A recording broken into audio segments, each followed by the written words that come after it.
Welcome to Canada's most irreverent talk show. This is The Andrew Lawton Show, brought to you by True North.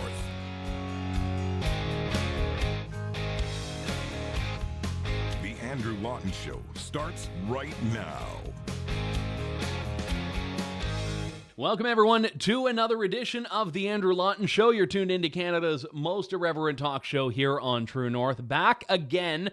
No, I wasn't canceled. I wasn't joining the ever-growing list of people who have been taken off the air, fired, dismissed from their jobs during what's been called the racism reckoning of 2020. I was on vacation, and as you can see from the backdrop behind me, it's a little bit different than the one we've typically been using. I was moving, and as such, setting up the new studio, and it's not entirely complete yet, so bear with us if we have a few issues with the lighting or the sound, or if the roof caves in on me. It is not intentional, and we'll try to get things in the next couple of weeks back up to standard. I had these grand illusions that, everything would be fine, and I would just sit down and do the show, and it would all be done, but unfortunately, life doesn't always work as seamlessly as that. But I think we've gotten, for the most part, a good enough quality here that we can do a show. So I appreciate very much all of you who checked in on me in the week that I was gone and wondered where I was, which was, I think, 0 people. But in any case, thank you.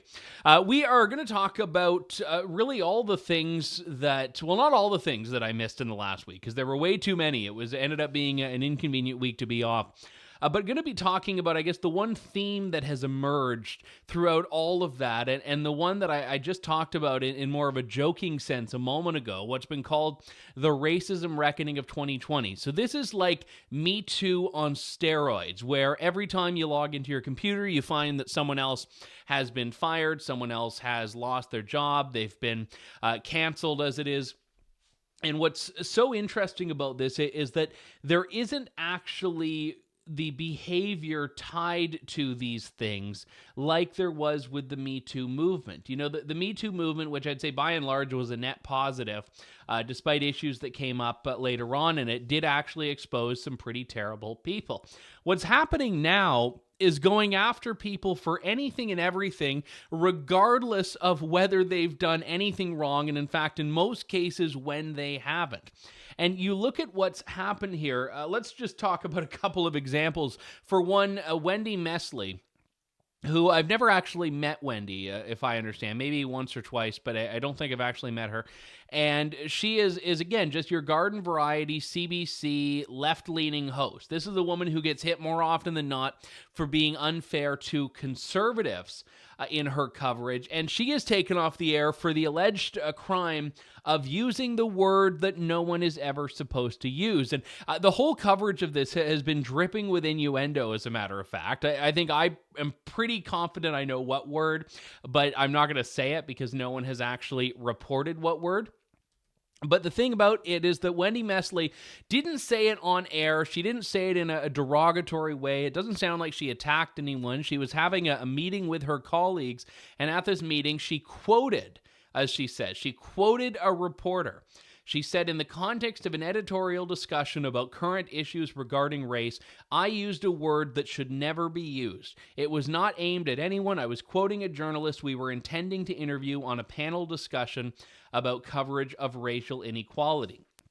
She apologized, said no one like her should ever use it, but now she has been taken off the air. CBC is figuring out what they want to do with her, and all for not even saying anything that was an attack on someone, which means that someone at CBC decided that in 2020 we can no longer give people the benefit of the doubt. Journalists in a newsroom environment cannot speak freely about the news they seek to cover. Now, as someone who has worked in newsrooms, this is a big problem here, because in newsrooms, you're supposed to be able to sit around and speak in an unfiltered way so that you can understand what the story is. And from there, you can then decide, okay, what can we report? What can we say on air?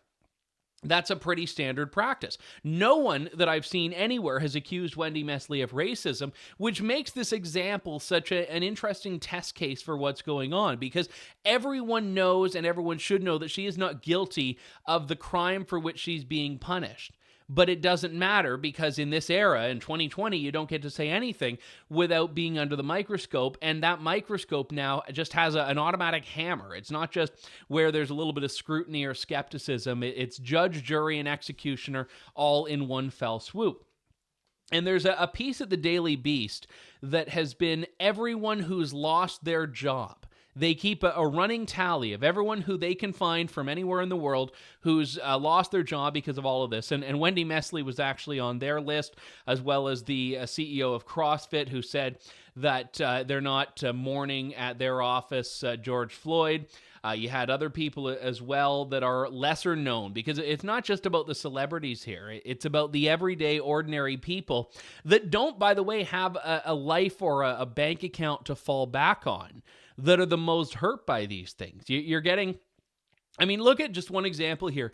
This professor from Alberta, where... And again, this is just so unfortunate that this is happening. She says biological sex is real. An anthropology professor, and then she finds herself out on her rear end, no job. So this is Catherine Lowry, who is an associate chair of undergrad programs in the Department of Anthropology. She said what is a belief system held by a lot of people, that biological women are women, that biological men are men. And such a thing, which used to be a statement of biological fact, is still a statement of biological fact, but it's one that gets you fired and gets you canceled and gets the mob in full swing at you, which is also what's been happening to J.K. Rowling. And if you forgive me for going rapid fire through all of these names, this is the big one here, because J.K. Rowling is much like Wendy Mesley, by the way, woman who checks off all the boxes of the left. She's a big believer in the welfare state. She's big on gay rights. She's a feminist. She votes labor. She's outspoken on labor issues. She does all of the things that you're supposed to do as a lefty in the 21st century. And by and large, that's been fine. Harry Potter has been held up as a model, not just of great fiction and great literature, but as a way of life, as a way for people to have an identity, for, oddballs to feel like they belong. Harry Potter has defined a generation, and J.K. Rowling was the one who made that happen. The writer of these books, which became the movies, the spin-offs, and all of that, and they're books that I've read as well, and they're phenomenal books, and even if they're not your cup of tea, you have to acknowledge what she has created there. And by the way, her personal story is incredible. She talked about this last week, as a matter of fact, surviving domestic abuse. We know that she was also very much in a, I don't know if poverty is the right word, but we know that she was in very dire financial straits. She powered through. She saw her dream. But now she is no longer. The left has no time for people that check off all the boxes but one. You have to check off all of the boxes now. And J.K. Rowling doesn't actually. Everyone thought she did, but she only checks off all of them but one. She doesn't go along with the new belief of the left right now, the intersectional belief that you can just decide one day to be a woman and then you're a woman. And that you have to be afforded not just all of the legal rights, but all of the social acceptance of that. And that's what she doesn't believe. Now, this is something called radical feminism. It's a school of thought. When I say radical feminism, I'm not accusing them of being radicals, because, in fact, the radical feminists are no longer the radicals in this, but a radical feminist, someone who typically believes that porn is wrong, prostitution is wrong, and that someone with a penis cannot be a biological woman. You can debate this, you can discuss this. Well, you can't now. That's the problem. You should be able to debate this, and you should be able to discuss this. And J.K. Rowling actually has become denigrated and derided for having this fundamental belief. And it goes back several months when a woman in the UK lost her job for saying that biological women are women and only biological women are women. And J.K. Rowling stood up for this British public servant. And then she's tweeted a couple of times since then, or liked a couple of tweets about articles to do with this. And then she's gone through this ringer where everyone says you have to cancel J.K. Rowling. Everyone said you have to burn her books, you have to boycott her and all of this stuff because she's now a big dirty transphobe to them all. And what's fascinating about J.K. Rowling is that she is someone who fundamentally believes in the rights and dignity of everyone, she says. She believes in the rights and dignity for trans people, and she would protect those rights and stand up for their rights and stand up for their right to live their lives. Her point is the feminist point, which is that my experience as a woman, not mine, her experience as a woman is not something that can be shared by someone who hasn't lived through that. And that's, again, a point that should be discussed, can be discussed freely, but it is a biological fact what she is saying. And now you look at what has come of this. She had to write this 3,800-word explanatory essay where she talks about her beliefs on this, on sex and gender. You have people all of a sudden wondering, are we still allowed to like the books? You have people that are saying, I wonder, how this is going to be to all the trans people that have bought your books in the past and resonated with them. So now there is a movement of people that seeks to not just tell her she's wrong, but to destroy her and to start erasing this legacy that she's built, this generation-defining legacy that she created that now is being called into question. And it got so bad, actually not just Daniel Radcliffe, all of the Harry Potter actors, Daniel Radcliffe, Emma Watson, Rupert Grint, they've all come out because they've now had to distance themselves from J.K. Rowling and say that no, trans women are women, it's indisputable, it's not debatable. So now Daniel Radcliffe was commenting on this and trying to tell people that no, you can still like Harry Potter and also think that J.K. Rowling's position deprives transgender people of their dignity. He said that in a blog post written at the Trevor Project. Now, there's a Canadian tie-in to this, and I want to share this segment that appeared on CBC. Now, as a general rule, I wasn't spending my vacation watching CBC, and certainly I don't watch CBC Kids, but this clip did come across my radar online. Now, this is a show that CBC Kids does called Recap, and it is meant to be a news television program for children. And if you look at the Recap page, it's for children ages 6 and up. And this is meant to be a recap of real news in the world of real news, fake news, clickbait, and hot takes. And this is meant to unclutter the minds of children and tell them the news. Now, I wasn't watching the news when I was 6 and I ended up fine, but CBC Kids wants to give kids the real deal. So this is how they reported on the J.K. Rowling trans flap. Well, I've been following this J.K. Rowling controversy, and it all started with a tweet she made. Actually, it started with this headline, creating a more equal post-COVID-19 world for people who menstruate. J.K. took issue with the word people being used. Maybe she was trying to be funny, but she hinted that the publication should have stuck with using the word women. Some fans pointed out that there are lots of those who menstruate who don't identify as women. And then things got a little messy. Lots of tweets back and forth, and at one point, JK fired back with, "My life has been shaped by being female, and I don't think it's hateful to say so." It's 2020. Releasing these kind of statements online is not a good look. And hasn't she been accused of transphobic stuff in the past? Yeah. Last year, she was criticized for supporting a woman who was fired after saying that trans women weren't real women. Sis, read the room. There are so many conversations right now about equality, justice, and racism. Is it any surprise that this story is blowing up right now? Exactly. It's Pride Month too. And this week, Daniel Radcliffe, Harry Potter himself, reacted with an essay advocating for trans lives. I thought he addressed the whole thing really well, and I liked how he expressed his hopes that people don't lose their love for the books themselves or forget the valuable lessons that they learned from them. I have not read the books. I have not seen the movies. Don't come at me. Okay, Maya, get out of here. What? Well, I did watch the movies, and seeing Daniel advocate for what he believes in is so inspiring. And also, I loved how he signed his letter as Dan. Definitely had a big major glow up. Only you would notice such a small detail, Sean. Do we think this will have a long-lasting impact on her career? I think that this will diminish the amount of respect that J.K. Rowling has acquired over the years, but her writing is just so exceptional and renowned that I don't think the hype's ever going to die down. So, okay, a lot in that 2 minutes of nonsense there. So for starters, they call her transphobic.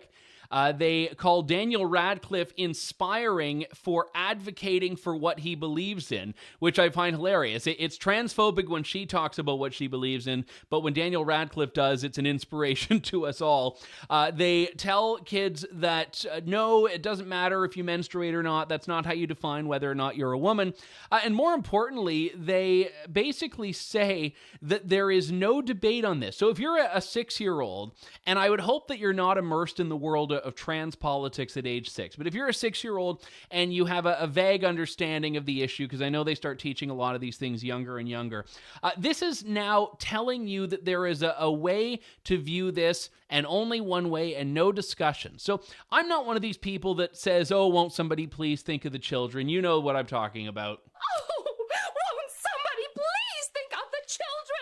But I am one of these people that thinks you need to have age-appropriate discussions, and you need to understand the complexity of the issues that you are bringing to children. And I'm sorry, but trans politics, which is what this isn't about trans science, this isn't about trans health, this isn't even about the personal identities of the children in question. This is about trans politics, and you can't condense that and try to make it about whether J.K. Rowling is right or wrong in a 2-minute clip for 6-year-olds. So what CBC is doing here, and by the way, this is CBC Kids, which has promoted the drag children in the past, which I didn't even know was a thing until I saw the CBC clip circulating. So they clearly are very hell-bent on promoting these gender identity issues to a child audience.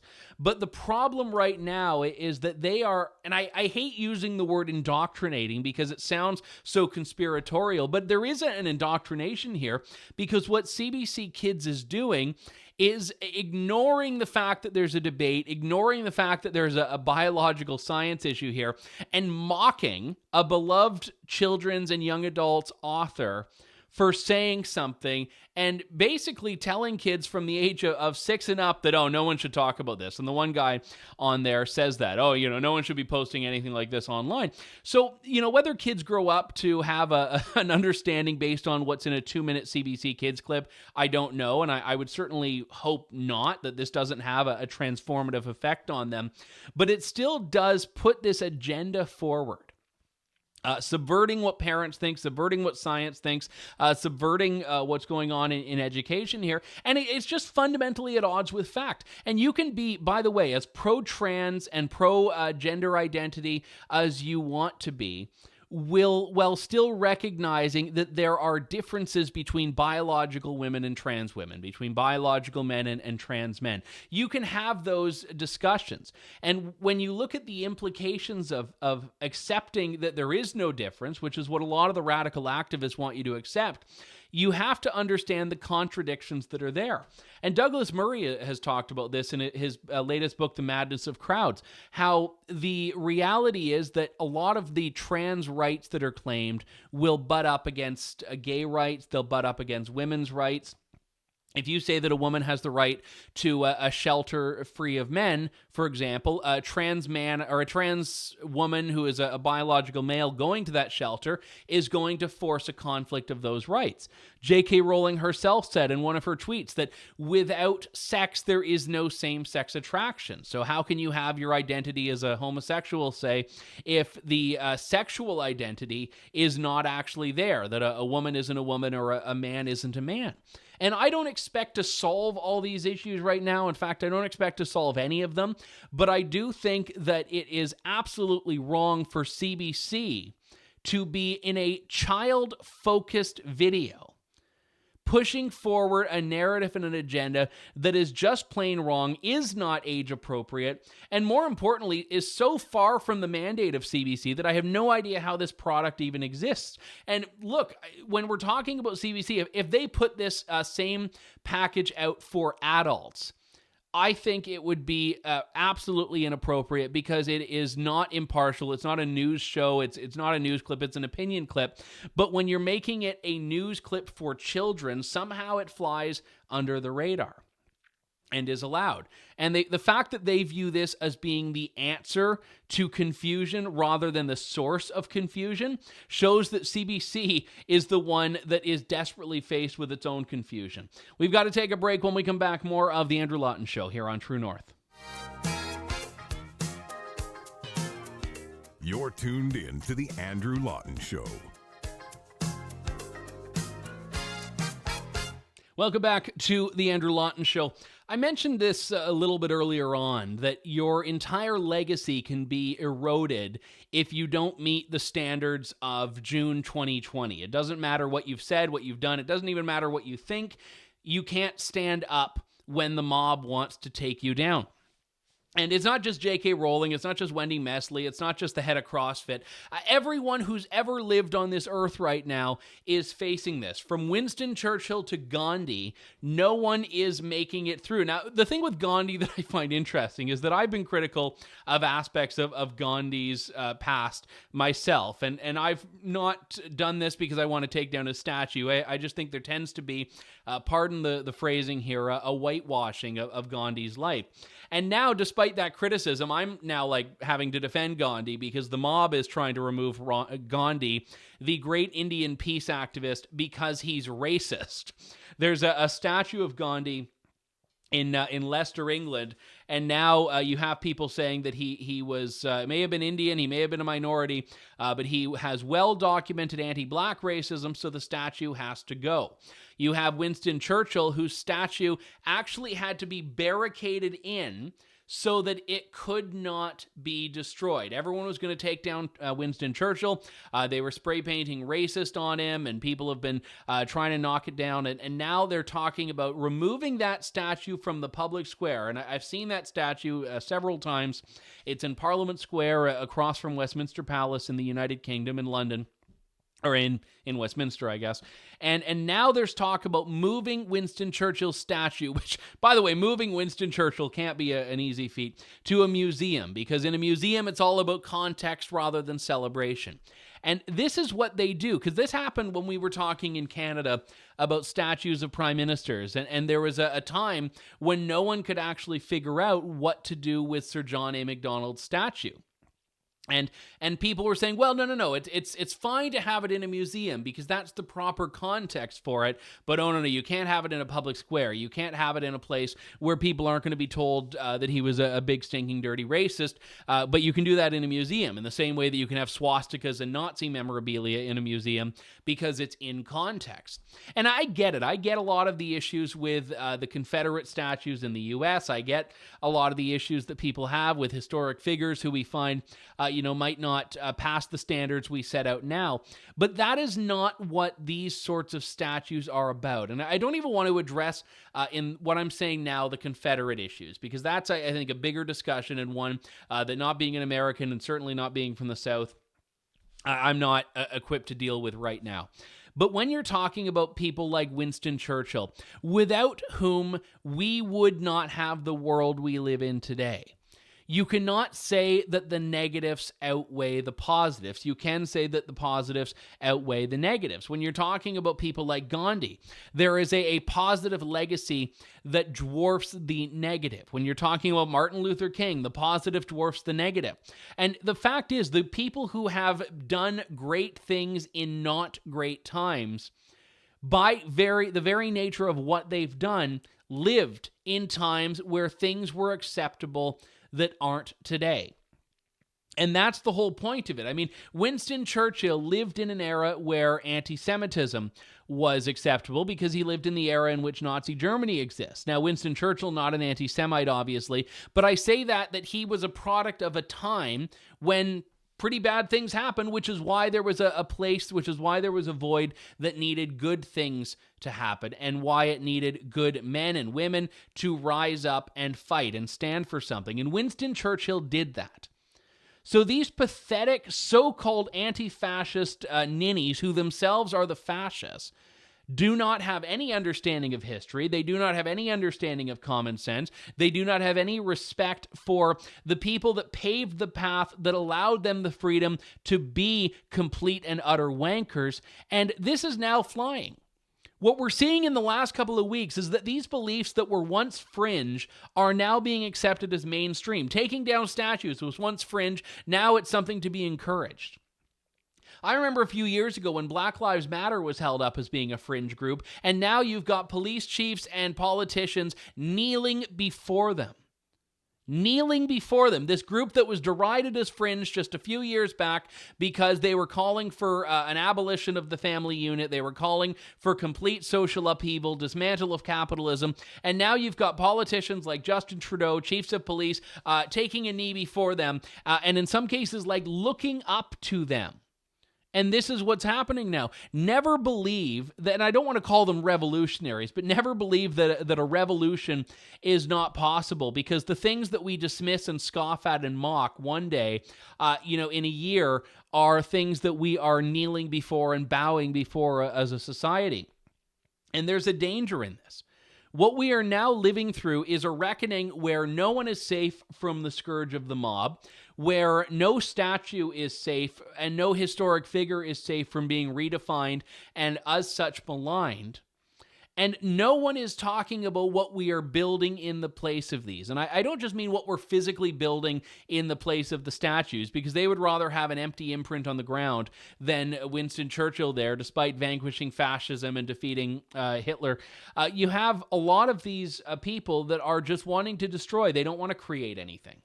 If you were to ask these Antifa activists what's next, they don't have an answer. Because they aren't actually interested in building anything. They want to destroy capitalism. They want to destroy the family. They want to destroy the statues. They want to burn the history books. They want to destroy the careers. And it's all under the guise of defeating racism, which, by the way, is not really what they're interested in. If you want to take down systemic racism today, Winston Churchill's statue is neither a literal or symbolic step towards that. It's nothing. It does nothing. If you take down Winston Churchill's statue, you have not made things easier for black people. You've not made things easier for other people of color. You've not made things easier for women, for gay people. You've done nothing except leave a hole in the ground. That's all you've done. And that will be the legacy of these Antifa activists. They will have left holes in the ground and nothing more, and they have never and will never create anything in their lives. Now, obviously, I am wanting to defend the legacies of Winston Churchill, and I'm wanting to defend the legacies of other people. By the way, I forgot to mention this earlier. Some companies are trying to get out ahead of it, and they don't want anything that they're doing to be called offensive. So Nickelodeon has announced that SpongeBob SquarePants is now a member of the LGBTQ community. They tweeted, "We're celebrating Pride with the LGBTQ community and their allies this month and every month." Then they have 3 photos there, and one of them is SpongeBob. So pretty soon, SpongeBob is gay was trending on Twitter. Now, again, I don't know how an anthropomorphic sponge that lives under the sea has a sexual identity at all, but SpongeBob is a member of the community. So clearly what's happening is companies like Nickelodeon are looking around and saying, okay, we got to do something. We got to do something or we're going to get canceled too. Who can we make gay? SpongeBob. There, done. So what's happening now is that everyone is bending the knee, metaphorically and literally, towards this cultural trend. Now, whether it's a fad or not, I don't know. And I have actually had in the last few days some debates about this with people in my life where I don't think it's a fad. I think that this is going to be the new reality because we no longer are prepared to call this out. And anyone who would have is being silenced. You look at Rex Murphy, a prolific Canadian columnist, says what a lot of people were telling me 2 weeks ago, that Canada is not a systemically racist country. He wasn't saying that racism doesn't exist. He wasn't saying that we shouldn't fight racism or push back. He was just saying that it's unfair to call Canada, by and large, a country steeped in racism. And this did not just get him to be criticized online, which Rex Murphy can handle and is part of an opinion column. It's part of writing. You write something, they write something back. But it actually got a tremendous campaign underway from his so-called colleagues at the National Post and other Post media papers, signing a letter to such a point that the company had to have a town hall, at the end of which they put an editor's note on his column basically apologizing for it, saying it didn't pass editorial standards, but they haven't said what went wrong in it and what was actually objectionable about it. And then this is now going to greet anyone that reads this column until the end of time. A stamp on it that basically says, we no longer stand by our columnist. That's what Post Media is saying. And for all of the writers and reporters and columnists at Post Media that dared to say he should not have been allowed to say that, they're not just saying we disagree with that. They're saying this should not have been published. And if he were to write the same thing today, it would not be published. That's what the paper has said. Now, yes, free speech does not mean you have the right to a platform. I get that, and I'm not saying that Post Media is under any legal obligation to publish this column or any other column that Rex Murphy or someone else writes. I'm talking about the cultural forces at play here. People that believe Rex should not have been allowed to write this, that no one should be allowed to read it, that no one should be allowed to look up at a statue of Winston Churchill and decide for themselves whether they like it. This is not a trend or a fad that's going to go away quickly, because all of the institutions that need to exist as a backstop for this insanity are bending the knee. Newspapers that have historically stood up for freedom of the press, organizations that have normally protected and preserved history, people that have normally stood up and said, no, we are sticking to our guns here, are all giving in. And that's why I don't think this is going to be a flash in the pan that goes away. Now, can I predict what happens next? No, but I can say it won't be pretty. And the only way to stop this, and by the way, what this isn't fully clear right now, because this started as about being about anti-Black police brutality. And then it became about anti-Black racism in general. And now it's about transgender rights and capitalism and everything else. So this is what happens. You get people that are perennial activists that don't really need an excuse to protest, that want to seize any little weakness they can, any chink in the armor they can, so that they can penetrate through. And I am going to tell you right now that if you bend the knee, you're pretty soon going to be flat on your face. We've got to wrap things up. My thanks to all of you for tuning in. We'll be back in just a couple of days with more of Canada's most irreverent talk show. Thank you, God bless, and good day, Canada. Thanks for listening to The Andrew Lawton Show. Support the program by donating to True North at www.tnc.news.